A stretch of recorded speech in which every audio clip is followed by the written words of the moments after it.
Hello, welcome to Tej education. प्यारे साथियों, तो आज हम छात्रावास अधीक्षक परीक्षा के लिए जीके विषय का प्रैक्टिस सेट 19 आपको याद करवाने वाले हैं। साथियों, आप पूरा वीडियो देखिएगा और विश्वास मानिएगा, एक प्रश्न हमारी वीडियो से बाहर नहीं जाएगा। और हाँ, हम आपको पीडीएफ भी उपलब्ध करवाते हैं हर क्लास का। और व्हाट्सएप ग्रुप आप जरूर ज्वाइन कर लें। केवल इस व्हाट्सएप नंबर पर आप हॉस्टल वार्डन हमें लिख कर भेजें। तो आइए शुरुआत करते हैं।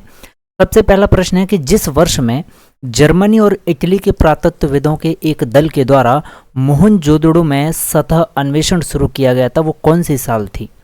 तो जर्मनी इटली के पुरातत्वविदों ने मोहनजोदड़ो में सतह अन्वेषण शुरू किया था और यह सन 1980 में शुरू किया था। ठीक है, विकल्प सी इसका सही जवाब है। चलिए, अगला प्रश्न है कि 24वें जैन तीर्थंकर का नाम आपको बता देना है। 24वें जैन तीर्थंकर कौन है भाई? विकल्प है गोमतेश्वर, या फिर पारसनाथ, या फिर ऋषभ, या फिर महावीर। तो आपको याद रखना है कि 24वें जैन तीर्थंकर थे साथियों कौन? भगवान महावीर स्वामी। ठीक है, आगे बढ़ते हैं। प्रश्न है कि जातक कथाओं का संबंध कौन से धर्म से है? विकल्प है कि जातक कथाएं सिख धर्म से जुड़ी हैं, या फिर बौद्ध धर्म से, या जैन धर्म से, या फिर हिंदू धर्म से। तो आप अच्छे से याद रखिएगा, जातक कथाओं का संबंध है साथियों किससे? बौद्ध धर्म से है। ठीक है, विकल्प बी इसका सही जवाब है। आगे बढ़े चलते हैं। प्रश्न है कि भारत में अंग्रेजों के द्वारा निर्मित पहला किला कौन सा था? जी हाँ, अंग्रेजों ने भारत में जो पहला किला निर्मित किया वो कौन सा था? विकल्प है फोर्ट सेंट जॉर्ज, या फिर फोर्ट सेंट लुइस, या फिर सेंट एग्लो, या फिर सेंट पीटर। तो आप याद रखिएगा, पहला किला जो अंग्रेजों के द्वारा निर्मित किया गया था ये फोर्ट सेंट जॉर्ज था। कौन सा था भाई? सेंट जॉर्ज किला था ये, जो कि अंग्रेजों ने पहला किला जो है निर्मित किया था भारत में। अगला प्रश्न है कि मराठों ने कब अहमद शाह अब्दाली से पराजित होकर सत्ता खो दी थी भाई? मराठों ने 1762 में, या 1761, या 1763, या 1764। तो आप याद रखिएगा, मराठों ने अहमद शाह अब्दाली से पराजित होकर के अपनी सत्ता खो दी थी सन 1761 में। ठीक है, विकल्प बी सही जवाब है।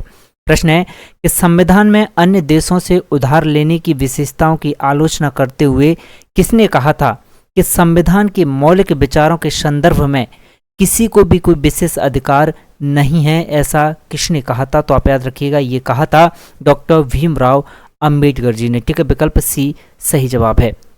अगला प्रश्न है कि भारतीय संविधान के मौलिक कर्तव्य किस देश के संविधान से लिए गए हैं? जी हाँ, मौलिक कर्तव्य कौन से देश से लिए गए हैं? विकल्प हैं यूनाइटेड किंगडम, या फिर यूएसए, या सोवियत संघ, या फिर ऑस्ट्रेलिया। तो आप याद रखिएगा कि जो मौलिक कर्तव्य हैं साथियों, भारतीय संविधान के जो मौलिक कर्तव्य हैं ये सोवियत संघ से लिए गए हैं। ठीक है, विकल्प सी सही जवाब है।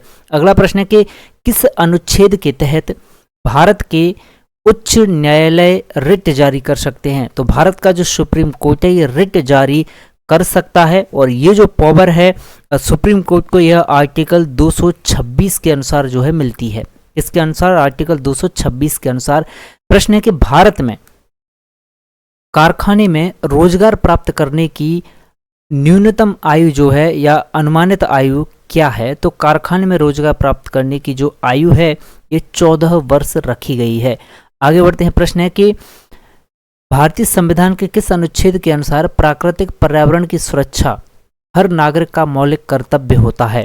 आर्टिकल 55 के अनुसार, या फिर आर्टिकल 48A के अनुसार, या आर्टिकल 51A, या आर्टिकल 52A के अनुसार ये हमारा मौलिक कर्तव्य है कि हम पर्यावरण की सुरक्षा के प्रति अपनी जिम्मेदारी निभाएं, या फिर पर्यावरण की सुरक्षा हम करें। तो ये आर्टिकल 51A के तहत हमारा मौलिक कर्तव्य है। ठीक, विकल्प बी सही जवाब है। प्रश्न है कि तारों का विभिन्न समूह के द्वारा गठित या निर्मित विभिन्न प्रतिरूप जो होते हैं वे क्या कहलाते हैं?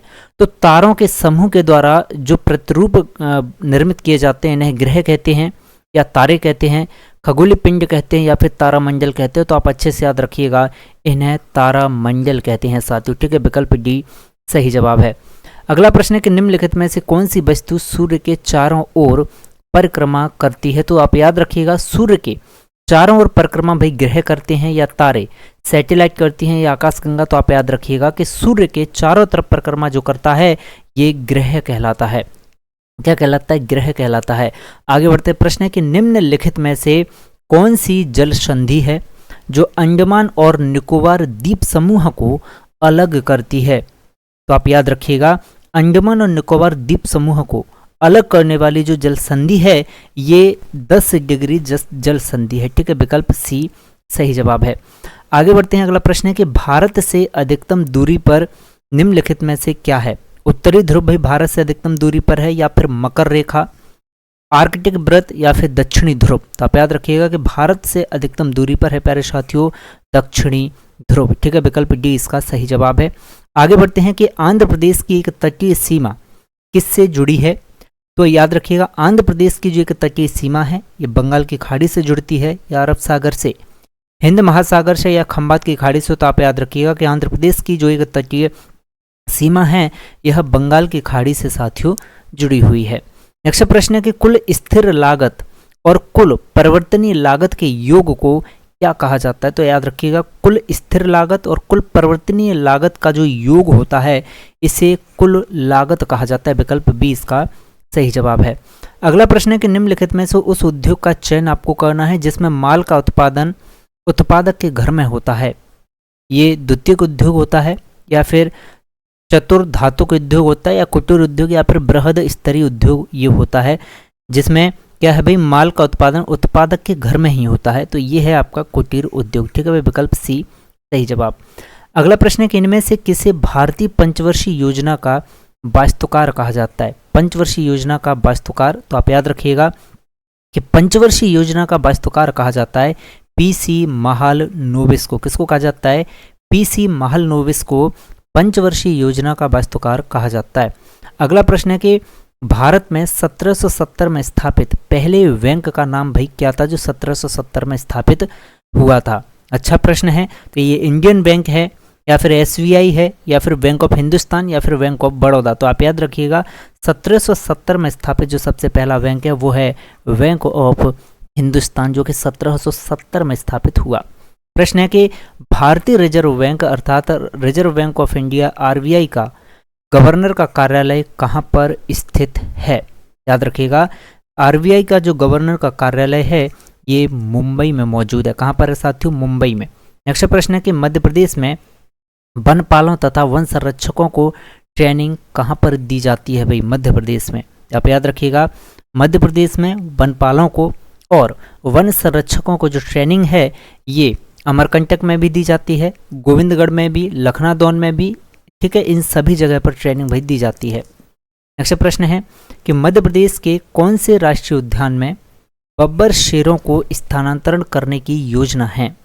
तो बब्बर शेरों को स्थानांतरण करने की जो योजना है ये पूना राष्ट्रीय उद्यान के लिए रखी गई है। प्रश्न है कि मध्य प्रदेश की किन दो नदियों का संगम स्थल प्राणहिता कहलाता है? तो आप याद रखिएगा, प्राणहिता संगम, ठीक है, प्राणहिता संगम स्थल को कहते हैं, और ये दो नदियों का संगम स्थल है।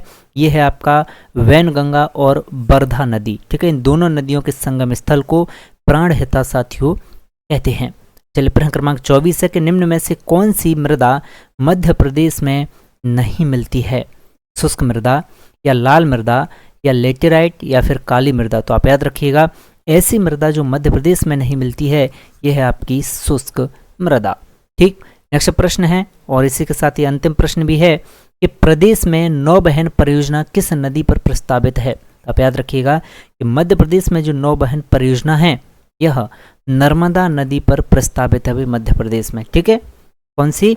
नर्मदा नदी पर नौबहन परियोजना प्रस्तावित है, जिसमें नदी के रास्ते जो है क्या है भाई, परिवहन शुरू किया जाएगा। तो साथियों ये 25 प्रश्न हुए। आपका स्कोर क्या रहा कमेंट करके बताइएगा, और हाँ प्लेलिस्ट में जाकर पूरी वीडियो देखिएगा। हर क्लास का पीडीएफ आपको क्लास के नीचे दिया जा रहा है, तो पीडीएफ आप जरूर डाउनलोड कर लीजिएगा। पीडीएफ से अपना रिवीजन करते रहिएगा।